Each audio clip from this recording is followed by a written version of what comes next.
Something shifted in the last decade. The way certain women behave in relationships, in public, online, it's become unrecognizable. The entitlement, the demands, the complete disconnect from reality. Men are watching this and asking, what happened? Well, I'm going to explain exactly what happened, why it happened, and what it means for the future of relationships. This isn't about all women. Plenty of incredible women see this too and are equally horrified. This is about a specific subset who've been programmed to act in ways that destroy their own happiness while blaming everyone else for the wreckage. Let me be clear about where I'm coming from. I used to try to be neutral, diplomatic, find the middle ground. But watching what's happening to young men, watching the exploitation, the manipulation, the gaslighting, I can't stay neutral anymore. The truth needs to be told, even if it's uncomfortable, especially if it's uncomfortable, because comfortable lies got us into this mess. The skepticism toward equality needs to be addressed. Not equality of value as humans, that's real, but the pretense that men and women are identical in capabilities, desires, and contributions, that's fantasy. And this fantasy is being weaponized. When a 5'2" woman can't meet physical standards for firefighting, lowering those standards isn't equality. It's denial of reality that puts lives at risk. Some women have internalized a superiority narrative that's destroying their ability to have healthy relationships. They genuinely believe they're better than men in every way. Smarter, more emotionally intelligent, more valuable, more evolved. They've been told this since childhood. Girls mature faster, women are better communicators, the future is female. And they believed it. I counsel men who describe partners who literally say things like, "You're lucky I'm with you," while bringing nothing to the relationship but demands. These women genuinely believe their mere presence is a gift. They have been programmed to see themselves as prizes just for existing, while seeing men as defective creatures lucky to be chosen. The critique of modern feminism isn't about women's rights, those matter. It's about how the movement morphed from seeking equality to demanding superiority. First wave wanted voting rights, reasonable. Second wave wanted workplace equality, fair. But this current wave, it wants men subordinated, not equalized. It's not about lifting women up anymore. It's about pushing men down. The manipulation and exploitation tactics have become systematic. Leveraging historical guilt. Men oppressed women for centuries, so you owe us. Weaponizing emotions. Tears that appear on command when accountability looms. Playing victim while being the aggressor. These aren't accidents. They're strategies taught and reinforced through social media, education, and peer groups. Here's what I tell men. Reject the guilt and obligation completely. You didn't own slaves, you didn't deny women voting rights, you didn't create historical patriarchy. You were born into a world where women have every legal right men do, plus additional protections and privileges. You owe nobody anything based on what people with penises did before you were born. The respect and authority dynamic has become completely one-sided.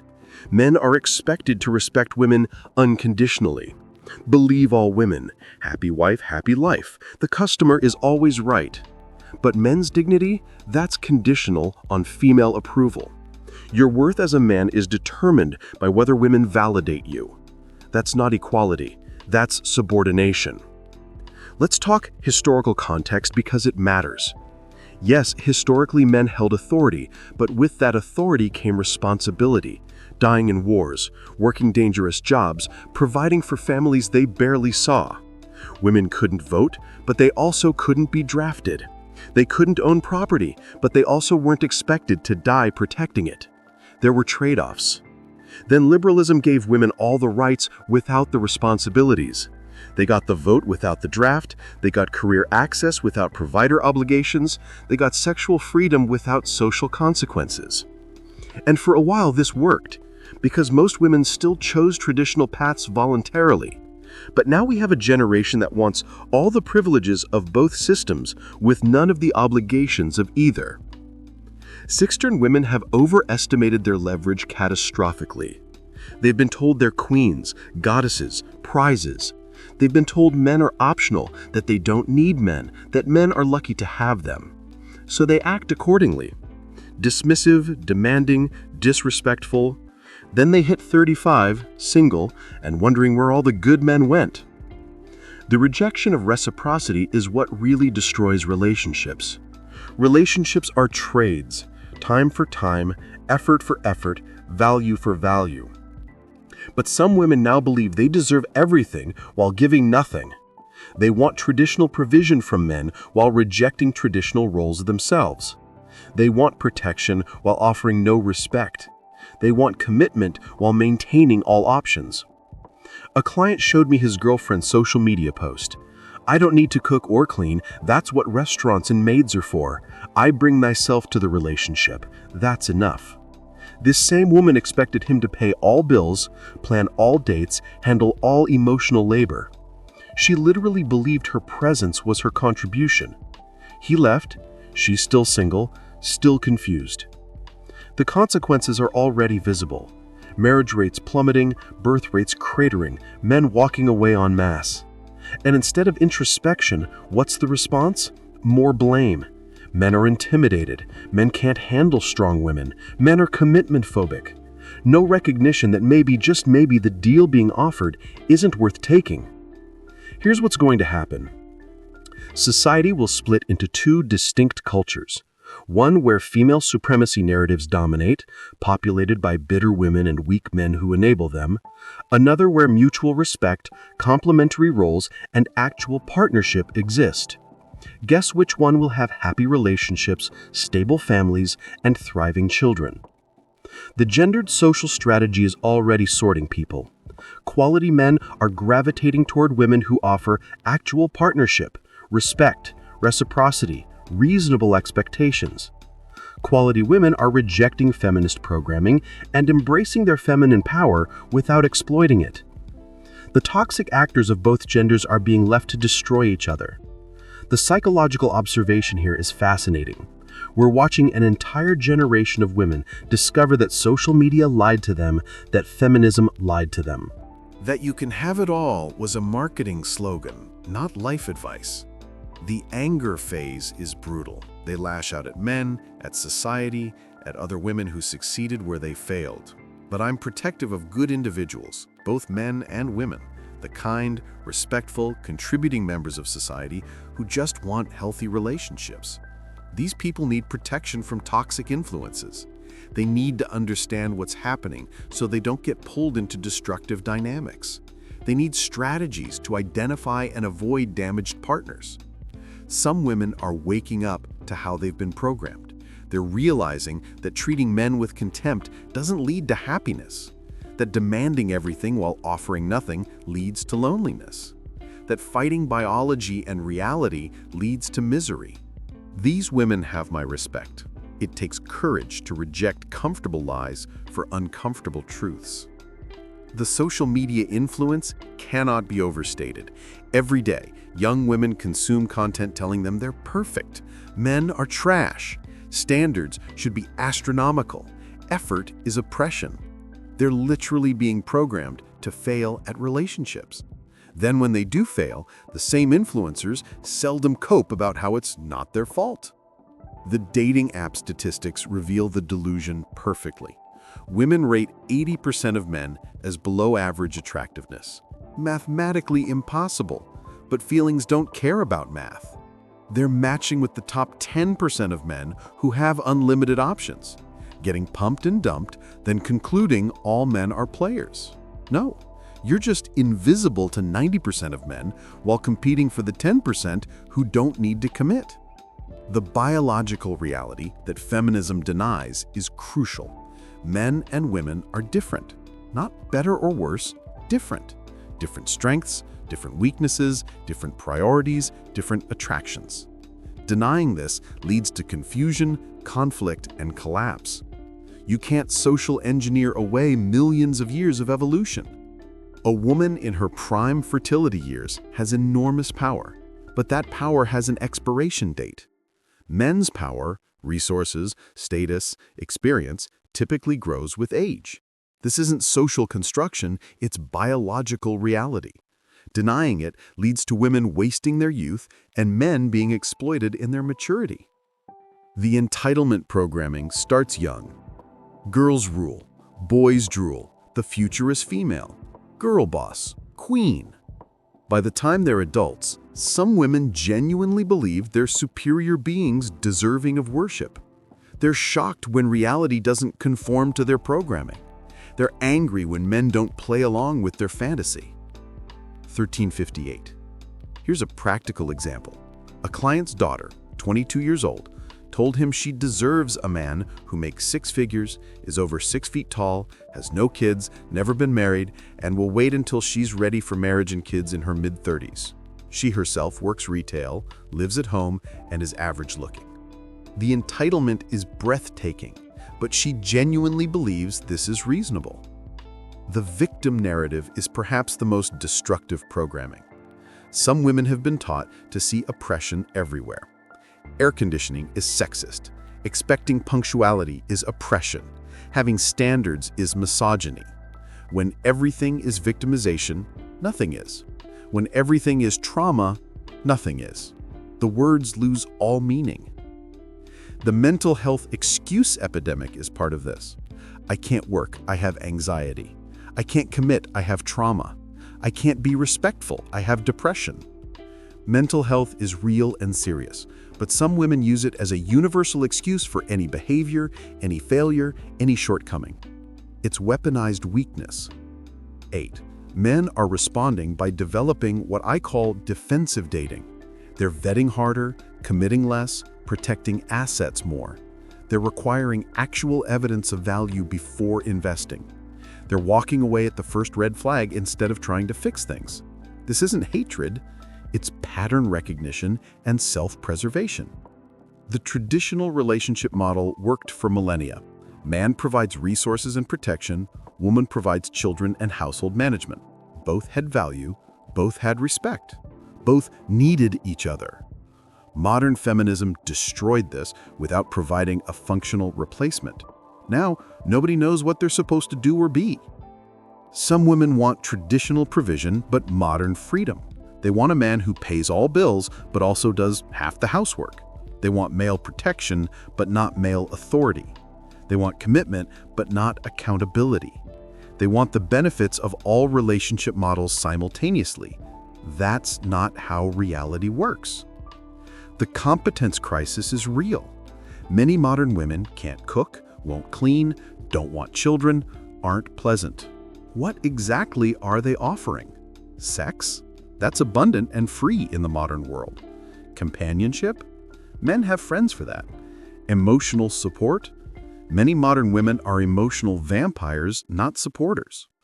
I ask women directly, what do you bring to a relationship? The answers are revealing. My presence, my love, myself. These are not contributions, they're participation trophies. Men bring resources, protection, problem-solving, stability. What's the female equivalent?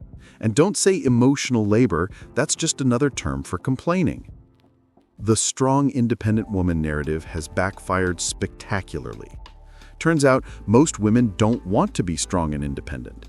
They want to be protected and provided for. But after decades of saying they don't need men, men believed them and withdrew.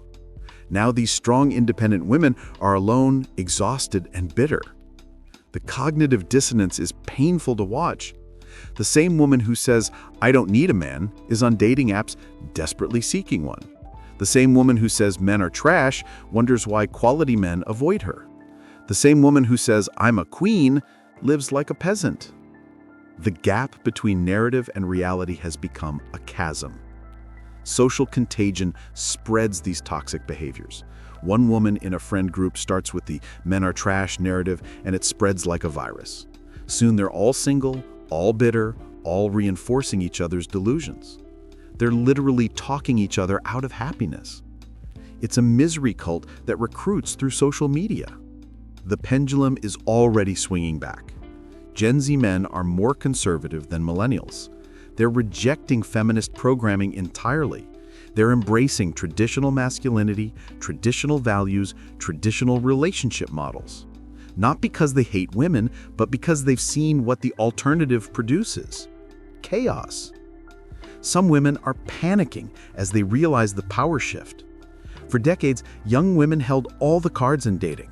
Now men are walking away from the table entirely. The "where have all the good men gone" articles are multiplying. The answer is simple. They're gone. They opted out. They chose peace over exploitation. The emigration of quality men is happening subtly. They're dating foreign women, moving abroad, or simply choosing solitude. They're not announcing it, not making manifestos, not creating movements. They're just quietly withdrawing from a market that doesn't value them. Here's the truth about modern feminism. It's a luxury belief.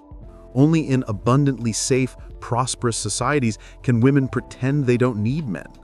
One major crisis, war, economic collapse, infrastructure failure, and watch how quickly "I don't need a man" becomes "please protect and provide for me." The test culture has become exhausting. Every interaction is a test. Every request is a trap. Every conversation is a power struggle. Men are tired of being constantly evaluated, constantly challenged, constantly required to prove themselves. Relationships aren't supposed to be job interviews that never end. Some women have been programmed to see masculinity itself as toxic. Male leadership, oppressive. Male strength, threatening. Male logic, mansplaining. Male emotion, manipulation. They've been taught to pathologize normal male behavior while celebrating toxic female behavior. The accountability allergy is perhaps the most destructive trait. Some modern women cannot accept responsibility for anything. Failed relationship? His fault. Career problems? Patriarchy. Financial struggles? Wage gap. Personal unhappiness? Society. There's always an external cause, never personal responsibility. The projection is constant. Women who manipulate accuse men of manipulation. Women who lie accuse men of dishonesty. Women who cheat accuse men of infidelity. It's like they're reading from their own playbook while accusing others of writing. The double standards have become comical. Body positivity for women, but men must be fit. Women's preferences are valid. Men's are shallow. Women's emotions matter. Men's are toxic. Women's spaces are necessary. Men's are discriminatory. The hypocrisy is so blatant, it's almost impressive. Here's what good women need to understand. You're being damaged by association. When men hear modern woman, they think of the toxic examples because those are the loudest. You need to actively differentiate yourself. Show through actions, not words, that you're different. Because men have been lied to so much that words mean nothing anymore. The good men have developed sophisticated filtering systems. They're looking for red flags: social media addiction, feminist rhetoric, victim mentality, entitlement, lack of accountability, masculine energy, disrespect for men. One red flag and they're gone. They'd rather be alone than with someone toxic. The marriage strike is real and growing. Men have realized marriage offers them nothing but risk. No-fault divorce means commitment is one-sided. Biased family courts mean fathers have no rights. Lifetime alimony means financial slavery. Why would any rational man sign up for that? 2645. Some women are starting to offer actual value again. They're learning to cook, developing pleasant personalities, showing respect and appreciation. They're rejecting feminist programming and embracing feminine energy. And guess what? They're getting married to quality men while their feminist friends stay single. The cultural divide is becoming unbridgeable. There's no middle ground between men are trash and men deserve respect, between I don't need a man and I want a partner, between destroy the patriarchy and build functional families. People are choosing sides and the sides are moving apart. The loneliness epidemic among women is self-inflicted. They pushed men away, demanded impossible standards, rejected good options, waiting for perfect. Now they're alone with their cats and wine, wondering what went wrong. What went wrong is they believed comfortable lies instead of uncomfortable truths. Young men need to understand this isn't your fault. You didn't create this situation, you're not responsible for fixing it. Your job is to protect yourself, build your value, and carefully select partners who add to your life rather than subtract from it. Let toxic women suffer the consequences of their choices. The restoration of balance will happen naturally. Toxic women will remove themselves from the gene pool. Women who offer actual partnership will thrive. Men who maintain standards will succeed. Men who accept exploitation will suffer. Biology doesn't care about ideology. It rewards what works and punishes what doesn't. The practical advice for men is simple but not easy. Ignore toxic women completely. Socially, romantically, politically, don't argue with them. Don't try to fix them. Don't engage with them. Focus on building yourself and finding women who reciprocate respect, effort, and value. They exist, but you have to filter hard to find them. The practical advice for good women is equally direct. Differentiate yourself through actions. Show appreciation, respect, reciprocity. Reject toxic friend groups that poison your mind. Stop listening to bitter women who want you to join their misery. Find a good man and treat him well. They're becoming rare and valuable. The negotiation phase is over. Men tried to explain their perspective, their needs, their value. They were called misogynists, incels, toxic. So they stopped explaining and started walking away. The time for discussion has passed. Now it's just consequences playing out in real time. Some women claim they're happy alone, living their best life. But the antidepressant prescriptions, the wine consumption, the desperate dating app behavior tells a different story. Humans aren't meant to be alone. Women especially aren't meant to be alone. They're biologically wired for connection and community. The warning to young women is this: you're being lied to. You can't have it all. You can't delay fertility indefinitely. You can't treat men like garbage and expect devotion. You can't offer nothing and demand everything. Reality always wins, and reality doesn't care about your feelings. The message to young men is more hopeful. You're going to be fine. Your value increases with age if you build it. Your options expand while theirs contract. Your power grows while theirs fade. Stay strong, stay focused, stay patient. Time is on your side. This isn't about hatred or revenge. It's about understanding reality and acting accordingly. Some women have chosen ideology over biology, narrative over nature, ego over outcomes. That's their choice. Your choice is whether to participate in their delusion or build something real with someone reasonable. The quality women watching this, yes, you exist and we see you. You're disgusted by what modern feminism has become. You want actual partnership, not domination. You offer value, not just demands. You're fighting against the programming too. Don't give up. Good men are looking for you. The restoration of sanity will come from individuals choosing reality over narrative, from men refusing exploitation, from women offering actual value, from both genders respecting biological reality and complementary roles. It won't come from movements or politics. It'll come from personal choices. Modern women are acting this way because they've been programmed to. But programming can be overwritten by reality, and reality is providing increasingly harsh feedback. The question isn't whether the programming will break, it's how much damage will be done before it does. The collapse of the current system is inevitable. You can't build a civilization on lies, even comfortable ones. You can't sustain relationships on exploitation. You can't create families from narcissism. Something has to give, and increasingly what's giving is men's participation. But from collapse comes opportunity. The chance to build something better, something real, something sustainable. Based on truth, not narrative, biology, not ideology, reciprocity, not exploitation. The old system is dying. The question is, what will replace it? The warning to young women is this: you're being lied to. You can't have it all. You can't delay fertility indefinitely. You can't treat men like garbage and expect devotion. You can't offer nothing and demand everything. Reality always wins. And reality doesn't care about your feelings. The message to young men is more hopeful. You're going to be fine. Your value increases with age if you build it. Your options expand while theirs contract. Your power grows while theirs fades. Stay strong. Stay focused. Stay patient. Time is on your side. This isn't about hatred or revenge. It's about understanding reality and acting accordingly. Some women have chosen ideology over biology, narrative over nature, ego over outcomes. That's their choice. Your choice is whether to participate in their delusion or build something real with someone reasonable. The quality women watching this, yes, you exist, and we see you. You're disgusted by what modern feminism has become. You want actual partnership, not domination. You offer value, not just demands. You're fighting against the programming to don't give up. Good men are looking for you. The restoration of sanity will come from individuals choosing reality over narrative, from men refusing exploitation, from women offering actual value, from both genders respecting biological reality and complementary roles. It won't come from movements or politics. It'll come from personal choices. Modern women are acting this way because they've been programmed to.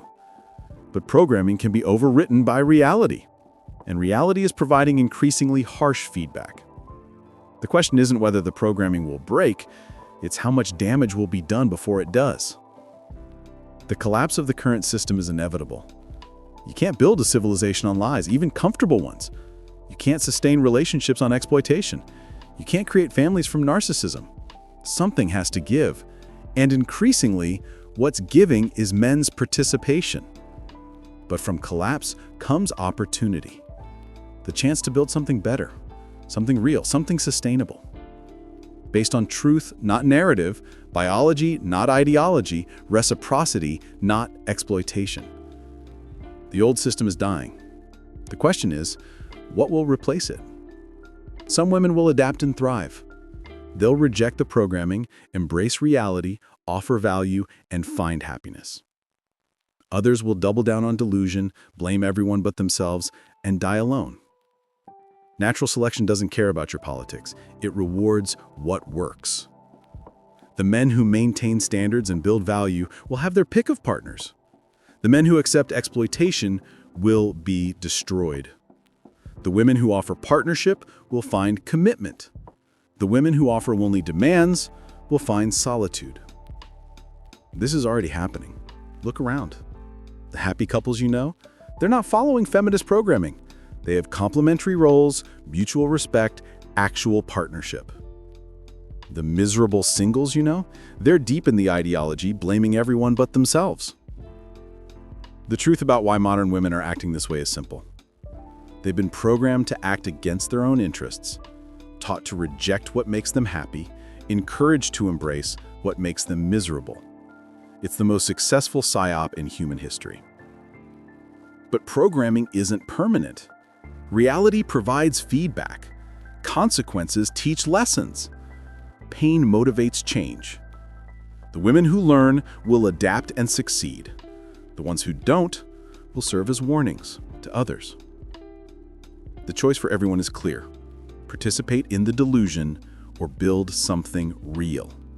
Enable the toxic or protect yourself from it. Accept comfortable lies or embrace uncomfortable truths.